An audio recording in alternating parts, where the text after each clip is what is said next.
she says. He holds her gaze for a moment too long.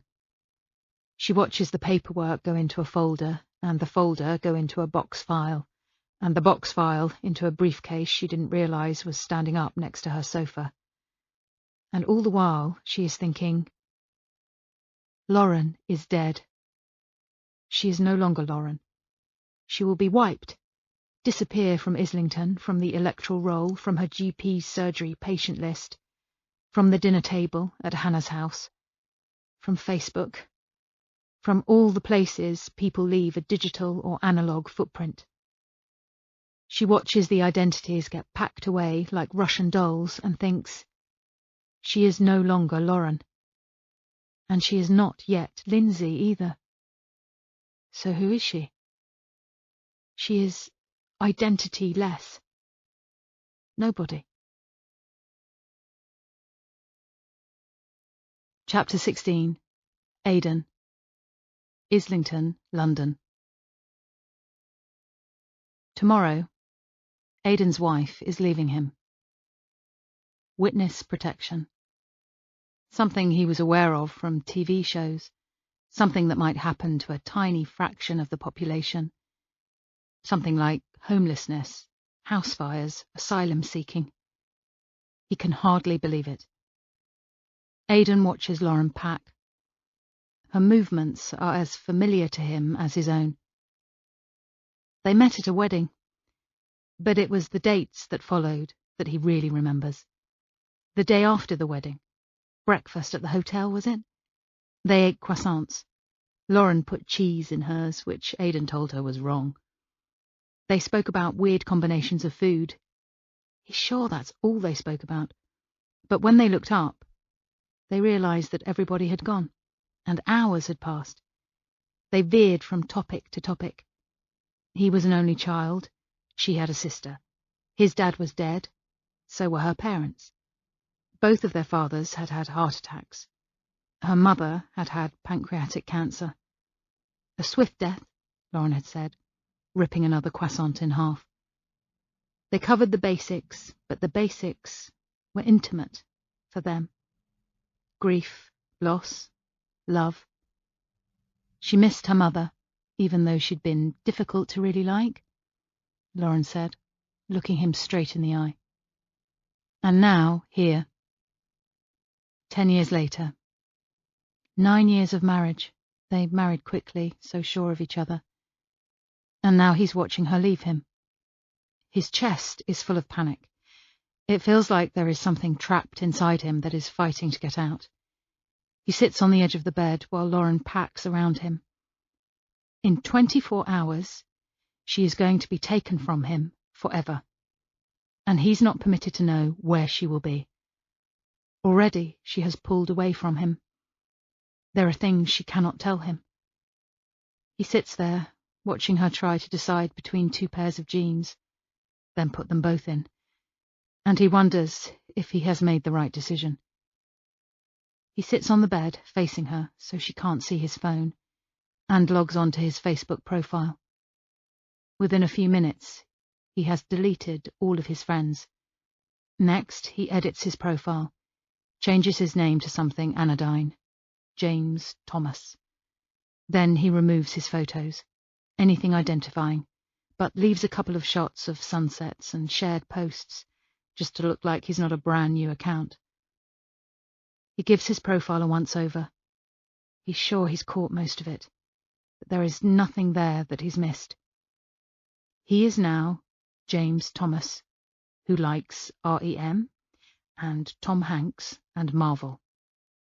Mainstream, unidentifying, popular stuff that everybody likes. It is a kind of witness protection, he concedes, his own new identity, his own way through. He heads to the bathroom and looks at himself in the mirror. He's pretty nondescript. 40-something, lines across his forehead, clean-shaven, brown glasses, mid-brown hair, tall. He looks at himself. He hopes nobody will connect James Thomas to the man who sat in the public gallery. The injunction prevented the press from running any photographs, But if he meets these people, they might know him. He finds some old sample contact lenses he got and never wore in an old wash bag and puts them in.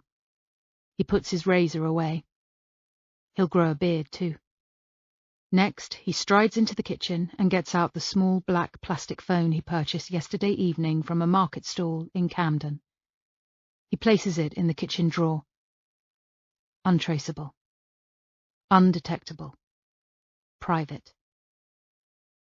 The group has now been made private. Aidan doesn't know why, but his eye through the keyhole is now blocked up. He looks at James Thomas's profile photo. Aidan himself wearing a Halloween costume, complete with mask, and navigates to the closed Find Girl A group.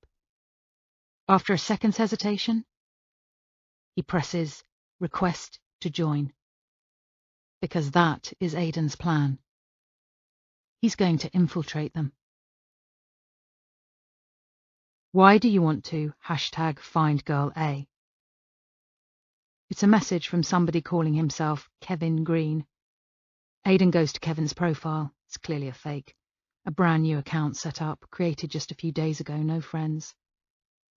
Aidan navigates to Messenger and taps out a reply. Because I want her to get what she deserves! ! He types. A second later, a new notification pops up. What skills do you have to help find her? Aidan sits on the bed, thinking. All he knows is computers. How do people find people? He takes a few seconds more to think before replying. I can build you a scraper, he types, to comb the internet to find her. Sold to the man in the mask, Kevin says. And then I can join, he writes. We'll see if you pass first. Later, he comes out of the shower and stops on the landing after hearing Lauren's voice. He showered after overhearing her say goodbye to Poppy on the phone. It isn't that I don't love you, she is saying. She's sitting on the bottom step next to the radiator. He stops, unseen at the top, just looking. It's just that sometimes in life, she wipes at her nose, you just have to do things you don't want to do.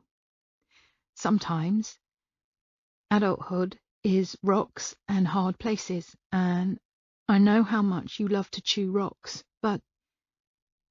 Aidan shifts on his feet and sees she is talking to Bill. His head is in her lap, and she is bent over him, her tears drip, drip, dripping onto his fur. Chapter 17. Lauren. Islington, London. Her things are packed. 2 black rectangles sitting on her bed containing everything Lindsay will ever know. She's always been a bad packer. Will take 8 tops on a weekend break. Hannah used to pack for her. She is ruthlessly organised. Overtook Lauren quickly in being an adult. She cleans a different room every day of the week in her house and has a capsule wardrobe. Lauren needs to ask Hannah how to pack, but she hasn't even told her she's going. Lauren can't find the headspace.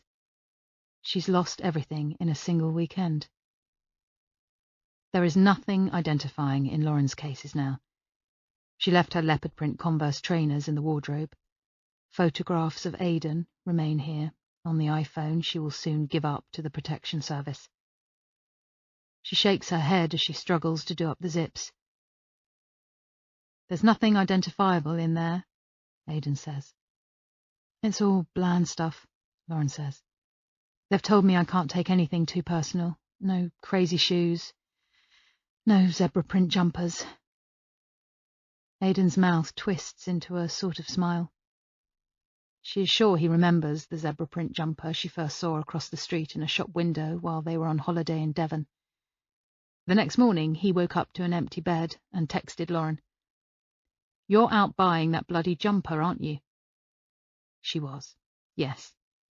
But she was also purchasing his reaction. Incredulous, a wide smile, a spotlight on only her.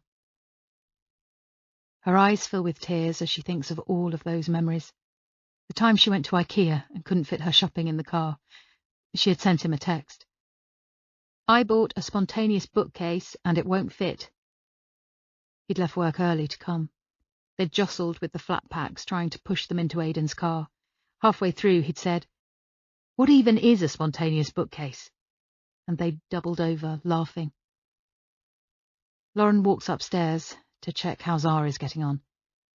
As she stands in her doorway, her heart breaks as she watches Zara carefully packing an entire suitcase with library books. "I can't leave them here," she says. "They've got your name on them," Lauren says gently.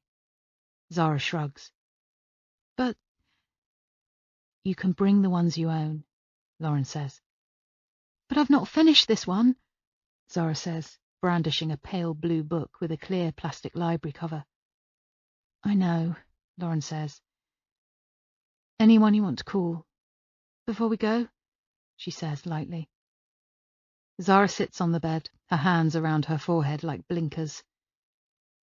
It's all a bit massive, isn't it?" "I know. I haven't even told Auntie Hannah."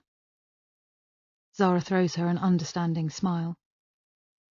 "I'm sorry," she says sincerely. She looks at her for a second.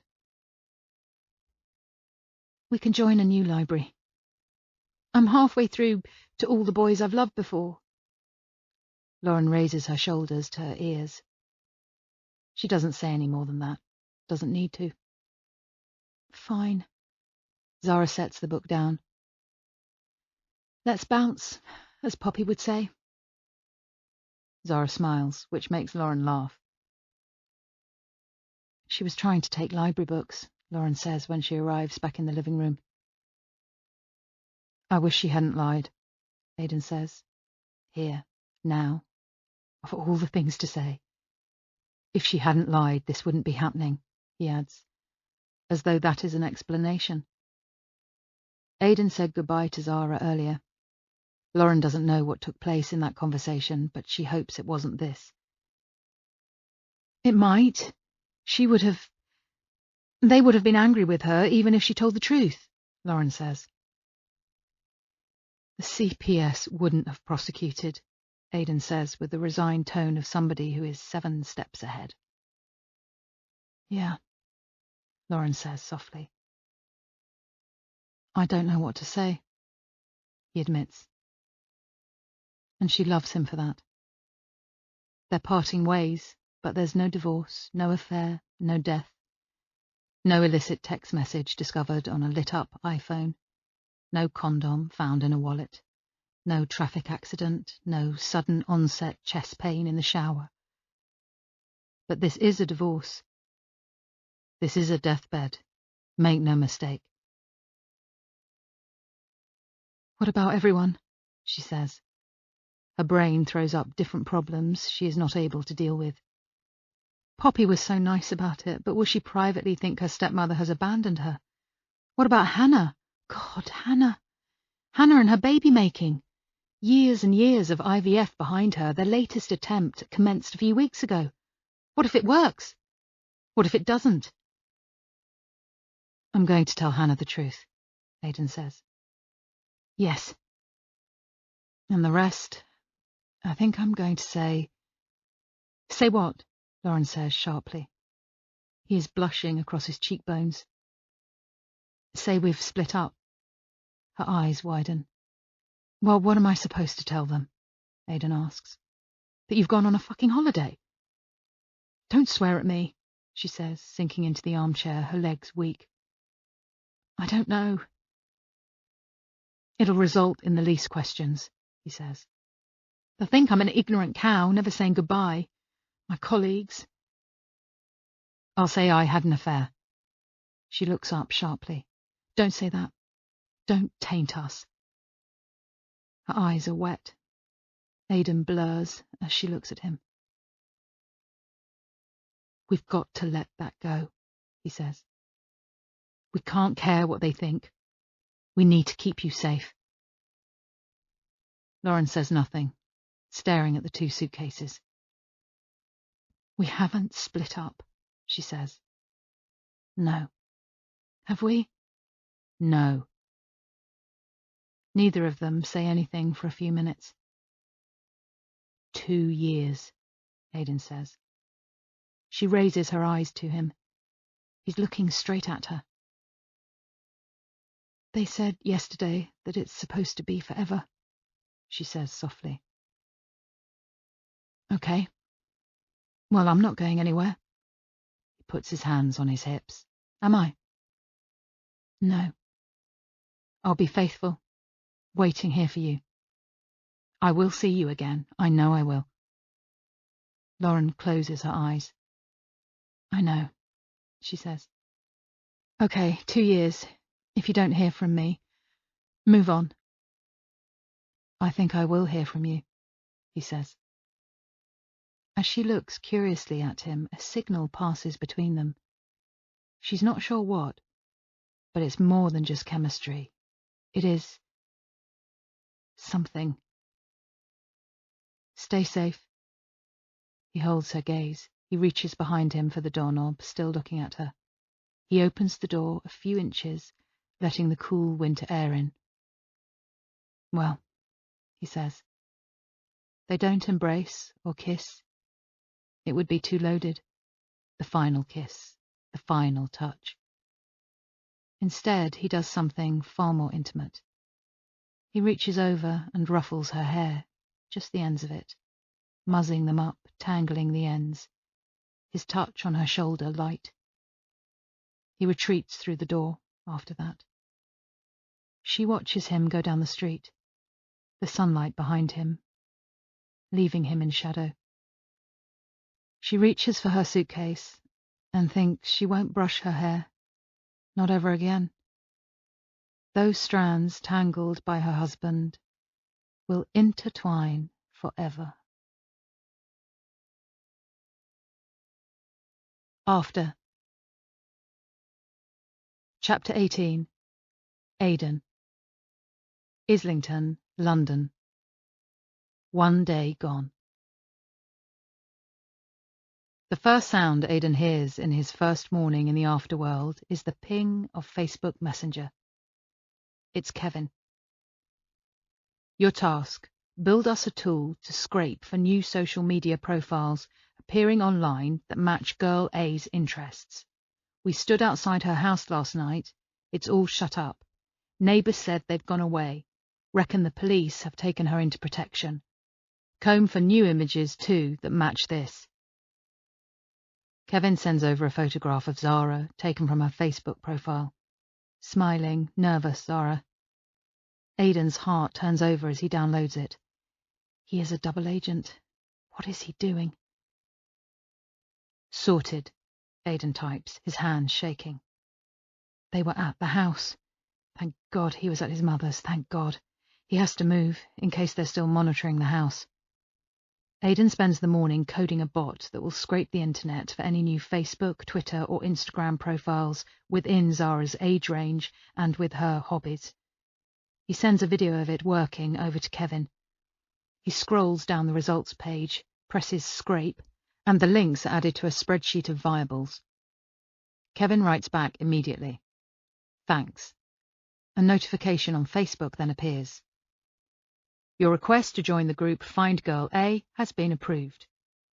Of course, Aidan is going to run the scraper himself and never give anybody the results. He will give the group fake results, fabrications. He sits up in bed where he's been working and puts his feet down onto the bare wood floor. They stripped the boards 2 years after they moved in, using a rented machine to varnish them, which Lauren rode around on, her eyes scrunched up in laughter. I want to commute to work on this thing, she'd said. God, she was fucking fun. He opens the blinds. Grey skies. Silence. He closes his eyes. Lauren is just at work, he pretends. She always got up earlier than him, was forever busy, cleaning with that stuff she loved, Zoflora, buying oven bags and dissolving the contents of their oven, holding up a disgusting bag full of rust-coloured slop. That time she made a rainbow cake and enjoyed using the food colouring so much that she later made him a purple stew. "Blue mashed potato tomorrow," she'd said.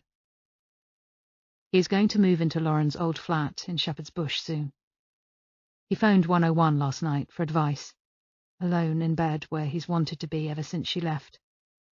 "Lie low, wherever you think they're least likely to discover you," they said. The language deliberately distanced, as though the decision was for Aidan only. Aidan used to play chess with his father before he died. Every Friday night, in the garden during summer, by the fire in winter. His mum would make the drinks.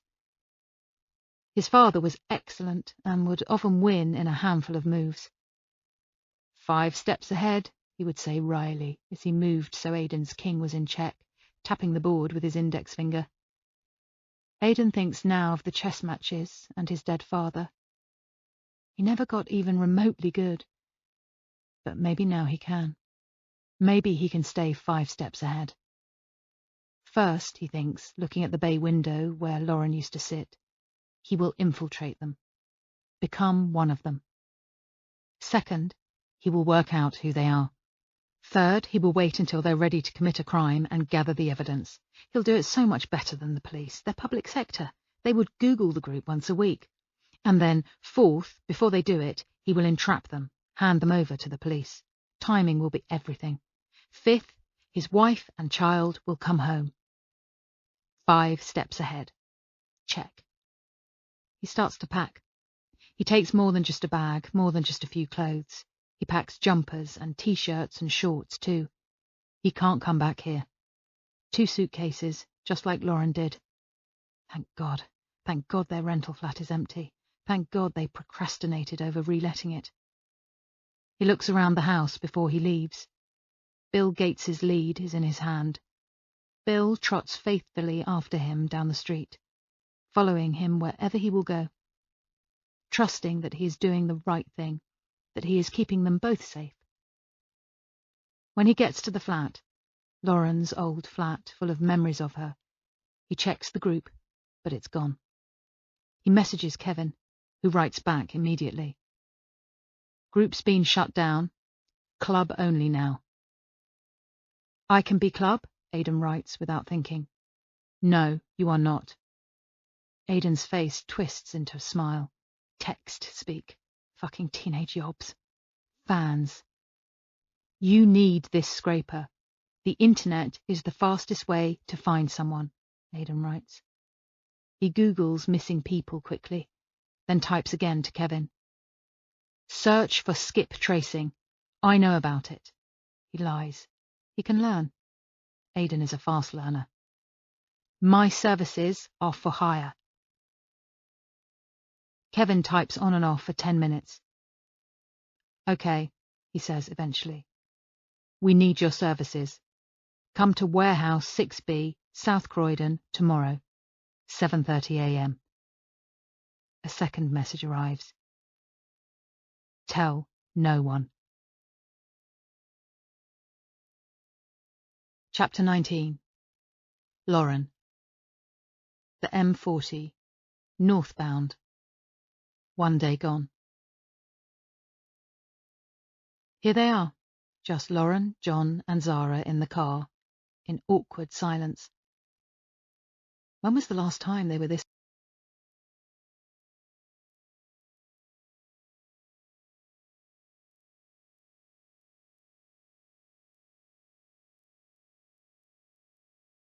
She has done so ever since she was born. Zara was 3, so it was 12 years ago. She doesn't work in years anymore. She works in Zara's. Lauren sighs as John indicates to change back into the slowest lane. He is doing dead on 70 miles per hour. Zara is staring out of the window in the back. They surrendered their iPhones to John, but haven't yet been given new ones. Zara hasn't complained. She's not bothered by the smartphone like Lauren is. Zara will probably enjoy being temporarily off-grid. What were you before? Lauren asks him spontaneously. She can't sit here in silence as her life changes up the motorway. It is too strange. He knows everything about her. He invented her. Before, he says blankly, you said you've worked in witness protection for 5 years. It's not witness protection, it's persons, he says automatically. She says nothing. Aidan taught her the value of a loaded pause. People always fill them. John's cheeks blush. Lauren is used to that. Oh, it's because I've had too much coffee. It gave me the shits, she would say at a party, and then at home in bed she would lie there and think, why did I say that?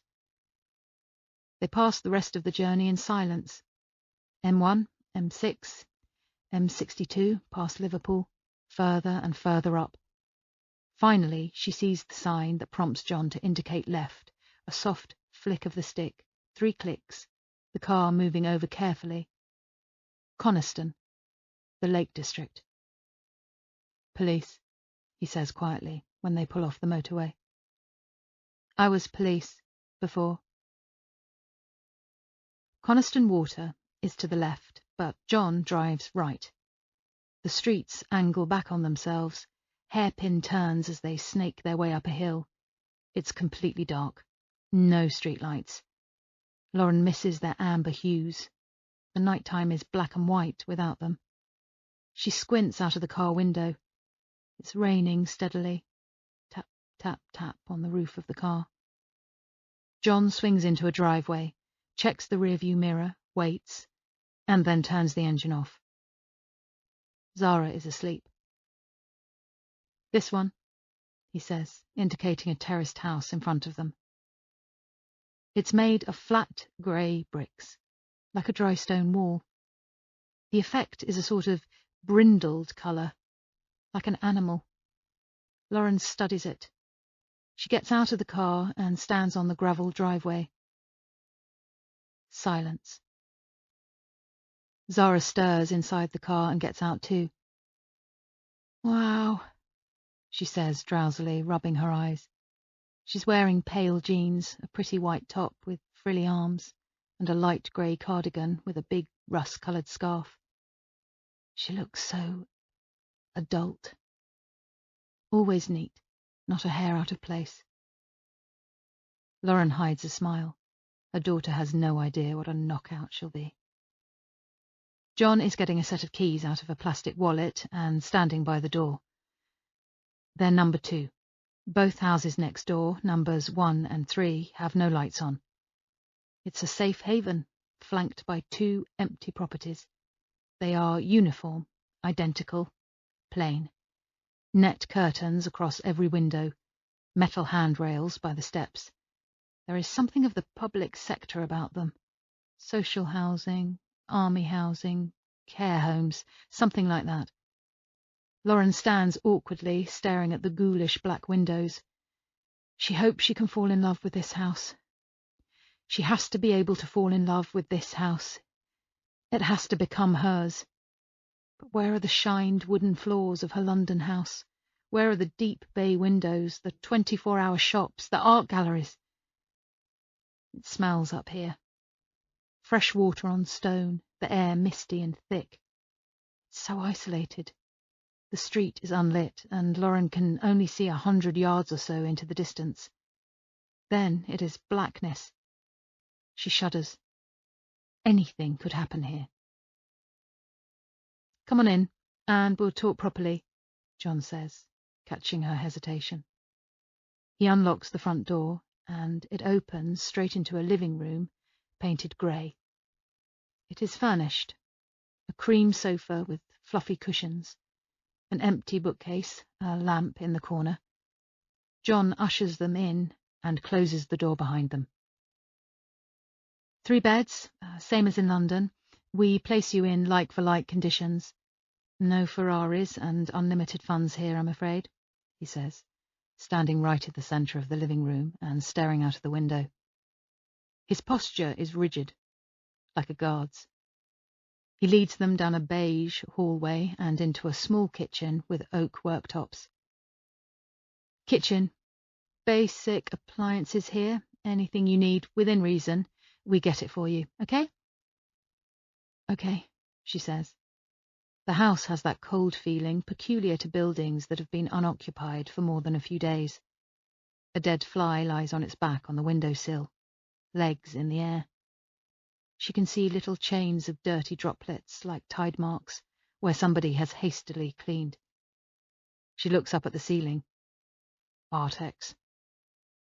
Do I own this? She says. This house? No.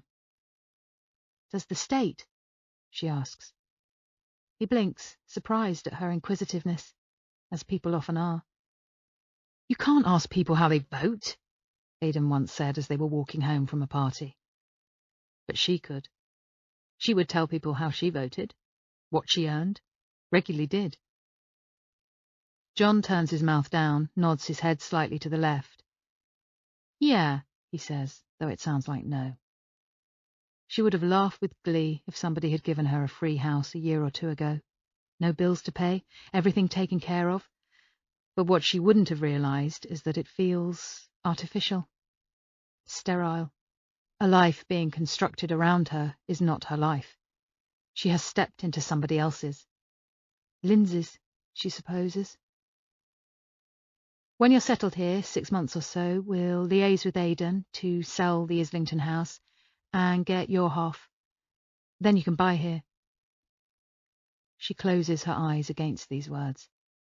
Zara is standing next to her, holding a paperback. The Hunger Games. She started it in the car, shutting John out by reading it, escaping somewhere else. Lauren doesn't blame her. She could never do denial, closing her mind to terrible things, but fair play to Zara if she can. It's a privilege afforded to kids, one Lauren wishes she still had. Boiler, gas, combi, John says, morphing from chauffeur to bodyguard to estate agent. Good for your baths, Zara says immediately to Lauren. Is it? She says. Yes, no water tank, right? Zara says to John.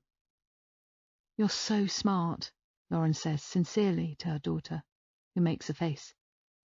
Somehow, somewhere along the line, probably because of some shitty boy, Zara has come to believe that being smart is a bad thing. Lauren wishes she could undo it. Study hard, know about boilers, read 3 novels a week if you want to. Small utility, he says, opening a wooden door off the kitchen. It's split horizontally like a barn door, and the 2 halves clack together. That will be good for Bill, she thinks. No, it won't. Her mind hasn't yet adjusted to her new reality, and she doesn't know how to make it happen. Bill's gone for now, consigned to the past, like everyone. She misses his ears already, so soft, like stroking a silk collar. John leads her back into the hallway and up the stairs. The master bedroom is to the left. Bed, chest of drawers, empty wardrobe, 4 coat hangers. Zara's, Lauren supposes, is to the right.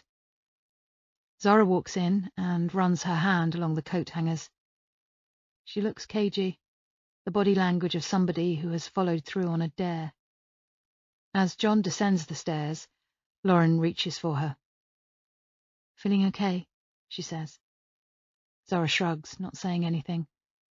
But when she looks up at Lauren, her eyes are wet. Lauren can practically feel the anxiety coming off her daughter in vibrations. I don't know if I should say this, she starts, but John calls up to them. Shall we do the identities before it gets too far into the evening? He says. Lauren looks downstairs. He is standing in the hallway holding a pink plastic wallet. When they reach him, he leads them through and lays it out on the kitchen table. Passports. Lindsay and Sienna. He hands them out. Zara turns hers over in her hands. It looks stiff and new. They took their photos from their old passports. Zara is so young in hers, a relic from a past life. She stares at it. Lauren has been able to bring baby photos of Zara, was encouraged to, just no other photos. Tea? She says artificially to everybody, searching in the cupboards. Eventually, she finds a blue and white striped tin containing tea bags. She makes 3 cups and sits back at the kitchen table. "You're going for an interview here," John says to her. He pushes 2 pieces of paper over, printed out from the internet. She scans them. Nursery key worker. All new colleagues, all new kids, but the same job. The same little toddler feet, the same fat hands inexpertly holding paintbrushes. It is a tiny consolation prize. "Did I apply?" she says. "Don't worry about that." "What about references?" "Don't worry about those either," he says. He runs a hand through his hair, not breaking eye contact as he does so. "That's all in hand." "But is my employment history must be fabricated, right?" "Look, Lindsay," he says, using her new name, totally unironically. Lauren stares at him. She isn't Lindsay. Not here. Not behind closed doors. "In some ways," he continues, "the less you know about how this operates, the better." "Why?" she says shrilly. She shouldn't be asking this in front of Zara, showing behind the curtain her mother's own human fallibility, but she can't help herself. "Because then you can't give anything away." His eyes, dark blue in the dimness, look directly at her. "You have to live it. Become Lindsay. Don't be thinking about where your references come from. You applied. You were a nursery nurse before, in Bristol, remember? Become it. Become her." Lauren turns away from him. No. No. In 2 years, she'll go back. Somehow. Does John not have any idea of the magnitude of what he's asking her to do? "Next up, driving lessons. You'll need to drive to get around up here. On Thursday, someone called Janie is coming at 11 for a 5-hour lesson. An intensive course is the best." "But I don't want to know how to drive," Lauren says. Not doing it has become part of her identity. She hates chips, Prosecco, and will never learn to drive. Doesn't need to. Likes the tube, doesn't want to become the designated driver. So she always thought. But here she is, an ex-Londoner, exiled to the Lake District. Pour the Prosecco. Pour the whole fucking bottle. "It's for the best," John says. He takes a sip of his tea. The steam leaves his nose damp. Lauren is struck by how little he moves. He doesn't fidget or mess with anything on the table. Doesn't blow his nose or rub at his eyes.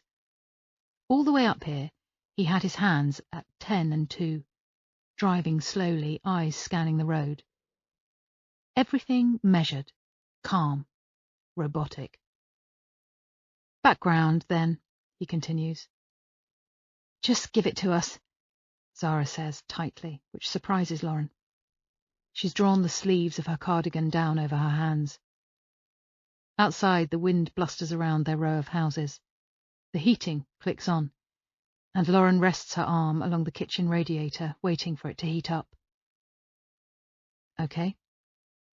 John addresses Lauren directly. "You're Lindsay Smith. The most common breach is signing the wrong name, so watch that. Only child, different parents' names, they're noted down here." He slides a family tree over to her. "They're expats in Spain, Costa del Sol. Dead parents make people suspicious. Estranged is better." He tells her this like he is confirming an order back to her. "So that's the soup, the roast chicken, and the parfait. Her parents, resurrected, just like that, back from the fucking dead." She looks at the family tree. There is no fanfare about it at all, no branding, done on Microsoft Word in Times New Roman. Clip art arrows connecting the people. Her mother went to choir and voted for the Green Party for her entire life. Never travelled by plane because of the environment. Her father hated the sun. And yet, Sue and Jerry, her parents, are residents in Estepona, Spain. Lauren stares at the table and tries not to cry. She shakes her head and looks across at Zara, whose body is trembling. You were born and raised in Bristol? But I've never even been to Bristol, Lauren says. And my accent? Your accent is neutral, he says tightly. Your medical records have been moved over into Lindsay's name too, but... He holds a hand up. Only the main events. Vaccinations, allergy to penicillin, glandular fever, appendicitis. I've never had glandular fever, Lauren says after a second's pause. But inside she is thinking it all sounds so irreversible, so final. Oh, really? John says, a pen in hand. He slices a clean line through the words. We'll get that altered. He doesn't apologise or say there's been an error. He simply says nothing, which makes it worse. Some poor other woman whose life has been uprooted has probably been confused with her. Okay, she says in a small voice. And finally, here's your mobile. The other's been wiped now. Lauren blinks, looking down at the table. All those old text messages, all those photographs, all those memories. Gone. New number, John says. Memorize it because everyone knows their number these days. Lauren's had the same number since she got her first phone in her mid-20s. She can trot it out without thought, the numbers falling rhythmically off her tongue. She picks the iPhone up and scrolls to the top of the contacts. She'll never memorize it. There's no rhythm to this one. 07912. She opens the apps. All blank. All waiting for logins. So, social media, John says. He leans forward, more engaged, his elbows on the table, his forearms parallel to each other. Right. You can use it. In fact, it's better to, because somebody with no obvious family who's also not on socials might raise questions. Right. I'd stay off Facebook because people will see that you have no network, which is unusual. Okay. But Twitter and Instagram are good. Make your profiles private. Follow celebrities and brands. Just look normal. Okay? Yep, Lauren says, her tone sounding clipped and efficient, though she is feeling anything but. No selfies. I'm not really much of a selfie taker. Zara will be. A sidelong glance at her. She shrugs. She's really not, Lauren thinks. She's so beautiful, but she couldn't be less vain. We don't want photos of either of you online. It's so easy to stumble across these things now, and one person tells another, and there are computer programs that can scan faces for matches these days. Okay. Lauren places her hands back on the radiator. It's hot now, and she shifts closer to it. At least they're safe, she tries to tell herself. At least they're warm. And so that leads us nicely on to breaches. Yes. Needless to say, no contact with anyone back home. Right. We try to be understanding of breaches, he says, of the need to reach out, but they make life hard for us. If you're not cooperating with the protection we give, then we can choose not to give it. He's making too much eye contact, and Lauren feels her cheeks heat up. How is that being understanding of breaches? It doesn't sound understanding to her. It sounds like a threat. Zara's life is at stake. She's got to make this work. She stares down at her hands, at her bare ring finger. Maybe she can wait out the 2 years. Maybe it will blow over. Lauren looks at the small collection of papers on the pine table between them. A new passport containing a tiny photograph of herself, Lindsay Smith, new medical records, an interview, a driving lesson booked. So that's a life, according to the Department for Protection. She thinks of all of the things that really comprise a life, a real, authentic life. an identity, possessions, preferences. The purple leather purse Aidan got her one year for Christmas, with the 3 sets of pockets inside, that was so special to her because he had seen her fumbling with multiple sets of loyalty cards and cash and lipsticks, and solved a problem. The bedspread she bought them that had llamas on. "Which is your favourite llama?" Aidan had asked at night, and she had said, "The prancing one." The baking tray with the crimped edges that she used to make lemon tarts during the summer. How much she loves the bath. Her name, her job, the way she cuts her hair. The thoughts she has, her mannerisms, the way she holds herself. Where she chose to live, in cool as fuck Islington. That her parents are dead. That she married a man called Aidan Madison, who takes the piss out of her shopping habit. "Are you going to give Zara her history now?"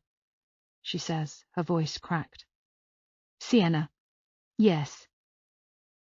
Sienna again. She would never have chosen it. She gulps as she sees Zara's date of birth.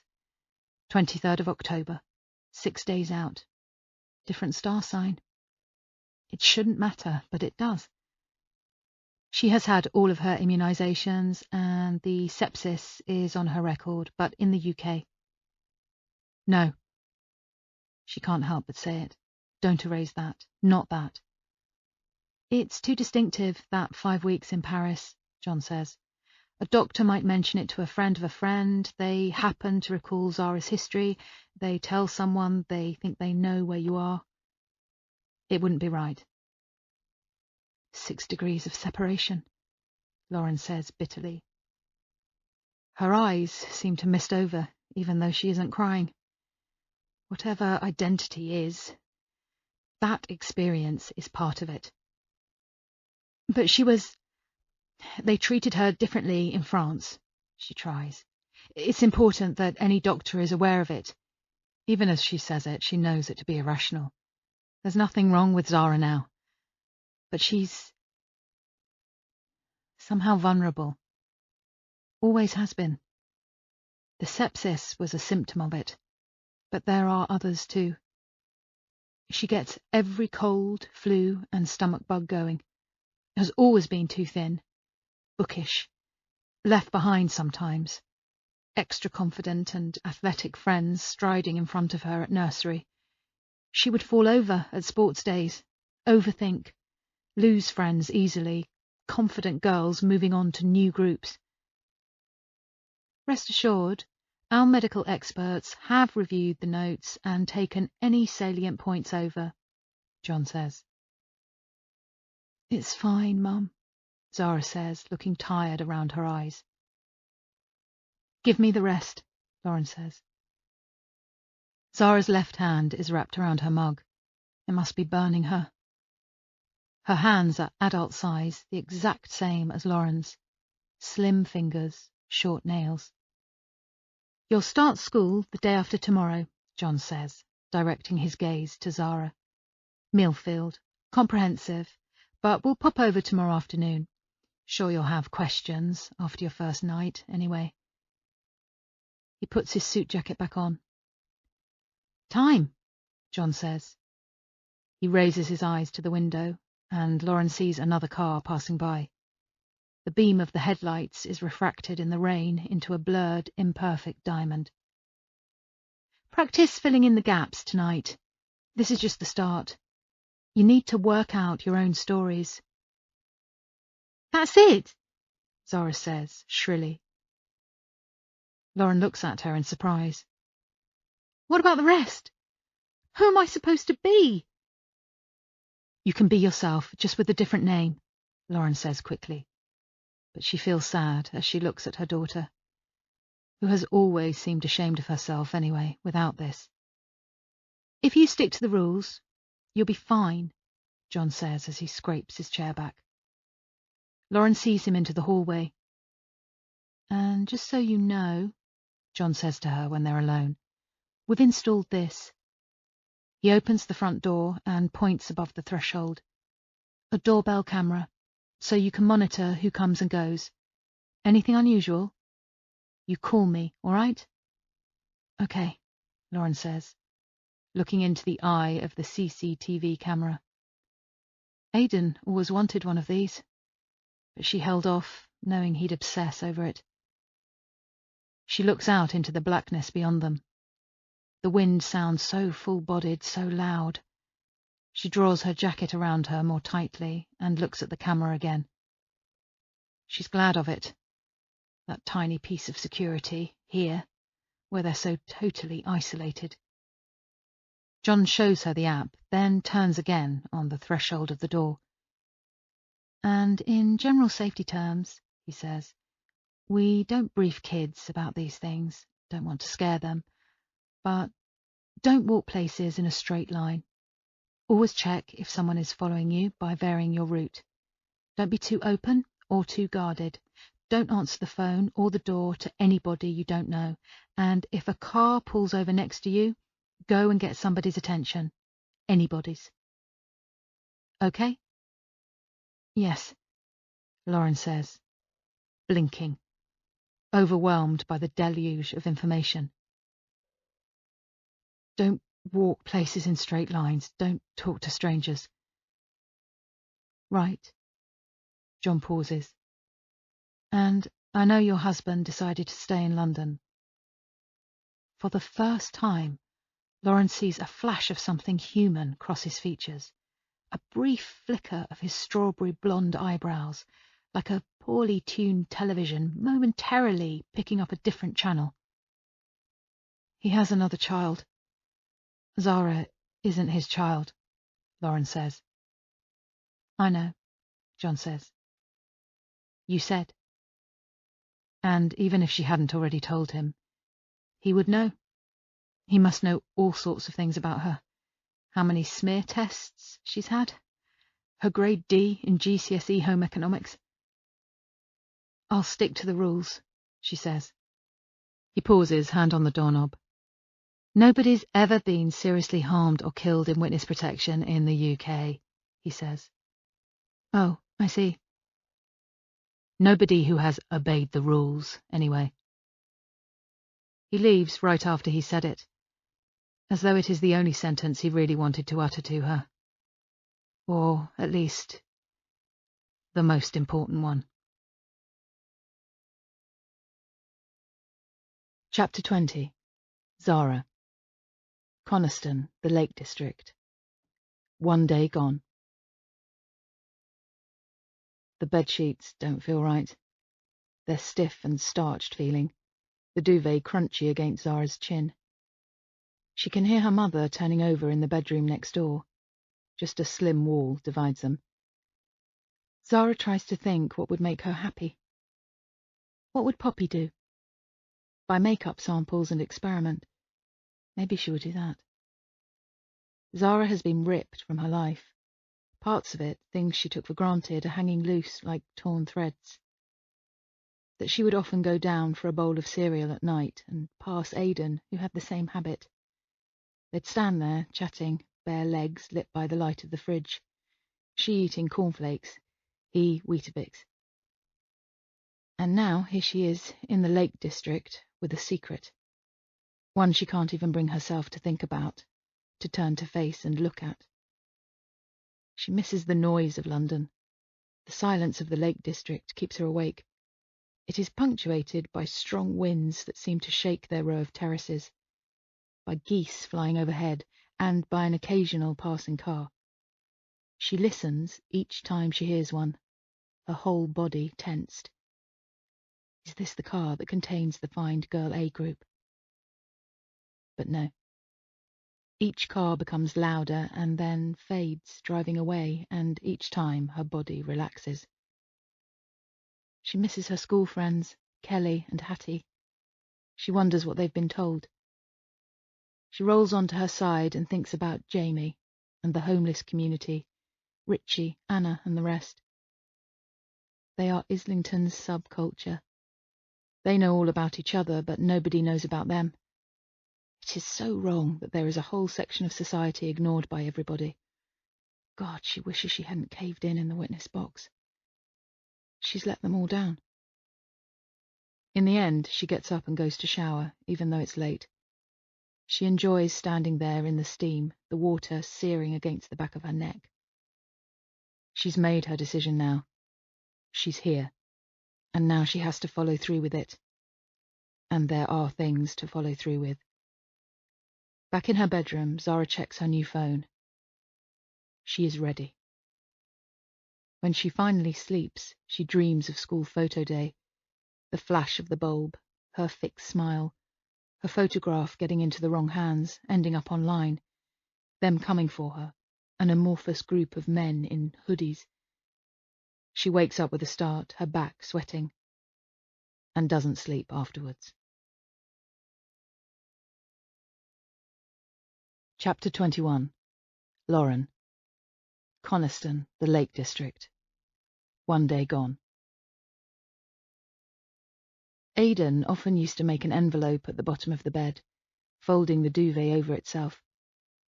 Lauren used to say it annoyed her, but now she does it herself, because it feels like he's in the bed next to her. The Lake District is completely silent. Lauren sits there listening to the quiet, imagining the Find Girl A group closing in. A mechanical whirring rings out in the night, and Lauren feels adrenaline flash across her body. No. That's just the shower turning on. Zara mustn't be able to sleep either. She reaches for the iPhone sitting on the bedside table. She logs on to Amazon, and she does what she always does best when stressed. She shops. She orders all sorts of rubbish. A heated airer to dry the clothes on. A pack of fancy vanilla-flavoured coffee beans. The Witness Protection Service have provided them with a monthly budget of £1,000 until they're up and running with their new lives. But Lauren isn't really thinking of that. She is just acting. She spends £150. Candles. Nice cleaning stuff from Method. A cake tin. Once the basket is checked out and her new debit card details have been typed in, she feels sated. She will look forward to the packages arriving, little treats in the wasteland of her life. She opens Instagram and signs up under her new name, which she has to think twice about. Lauren Starling is typed so effortlessly, her fingers knowing which keys to push without her thinking. Lindsay Smith is stilted, unfamiliar. She browses who to follow. Beyoncé, MAC Cosmetics. She finds a few stock photographs of sunsets and cups of coffee, but can't work out how to backdate them. Should she just ask John the next time he comes over? What a banal query. Aidan would know how to do it. She wants to look him up, but she can't. Instead, she closes her eyes and imagines his last Instagram photo. It was the sunset in his computer room, 2.5 weeks ago, before the trial began. Their blonde floorboards, their slatted white blinds that almost bankrupted them, but they were too far down the ordering process when they realised the full cost. Morning view was the caption.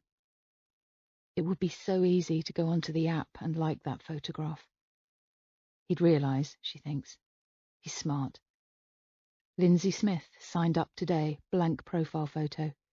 She could easily tell him who she is. Put up some secret sign or other. They have thousands of shared words for things, in-jokes, history, memes he has shown her and laughed at. It would be so easy to contact him. She's amazed he's not been blocked for her, this man that she loves. The trust the Protection Service has placed in her. Tears leak out of the side of her eyes and catch in her ears, forming hot, itchy pools. She scratches at them, irritated. She ought to pull herself together. She was a single parent for years. She was fine alone, just fine. But she wasn't in love with somebody then. Her mouth opens in a silent scream, and more tears come. 2 years, and then what? Life stretches out in front of her without him. It isn't loneliness, it isn't starting over, it is heartbreak. Early in their relationship, they went to Tuscany. They got a villa, their own pool, self-catered, though they went out to eat some nights, wanting to save on the washing up, wanting to walk and talk and eat outside, summer air on their skin. The kids, both 6, had adjusted easily to the later evenings and had been well behaved in the restaurants. They'd draw together, wax crayons melting in their little hands in the heat. "Are they twins?" a kindly Italian waiter had asked one night, and Aidan had laughed, not saying yes or no. They'd stayed out too late, gone 10, and Aidan had picked both of them up and carried them, a sleeping child, over each shoulder. Lauren had walked the few hundred yards home with him, the sound of crickets at their ankles, dust and sand kicking up miniature clouds between them, and she'd felt that nobody would look after Zara as carefully as him. He'd laid her down in her bed, fully clothed, safe, and smoothed the hair from her forehead, and Lauren had thought, "We've made it. A blended family." Lauren picks her phone back up and stares at the Instagram logo. She types in Aidan's name, then backspaces. She hasn't done anything, but nevertheless it's a risk, a line already stepped over, an invisible line. Chapter 22. Aidan. Shepherd's Bush, London. 2 days gone.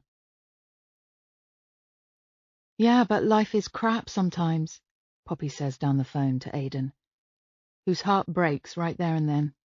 His poor baby, made into a pessimist by the hand she's been dealt. "Are you really fine?" he says to her. He glances at his bag across the hallway. Everything reminds him of Lauren. "That fucking rucksack," she sometimes said to him. "Nobody has a rucksack in their 40s, she'd add, but she would be smiling. It's brown leather with 2 red stripes down the centre. Perfectly inoffensive. He needs it. Doesn't understand how most men live without one. It contains his wallet, spare coins, bottle of water, his iPad, a charging case. Normal stuff. And his burner phone. Ready to communicate with the members of the Find Girl A group. "Look, I'm a Hundy P." "Hundy P," she says. He can hear her roll her eyes down the phone to him. 100%, she says. "You know." "Right." Aidan laughs quietly. "I've spent a ton on H&M online," Poppy says. Aidan gives a wan half smile. His daughter's dedication to shopping knows no bounds. She could almost be Lauren's child. "I'll transfer you some money." He makes a note to write something funny on the internet banking reference. "I'll come over soon," he adds. "Do. I bet it's quiet over there." He sighs as he thinks of it. Like planets with moons, families come as a set. When a member leaves, the balance is upset. Seas flood land, ice ages start, fires rage. He felt it when his father died, and Brenda didn't have colour in her cheeks for a full year. And he feels it now, too. Zara and Lauren have gone into the void, some black hole in space, or it may as well be.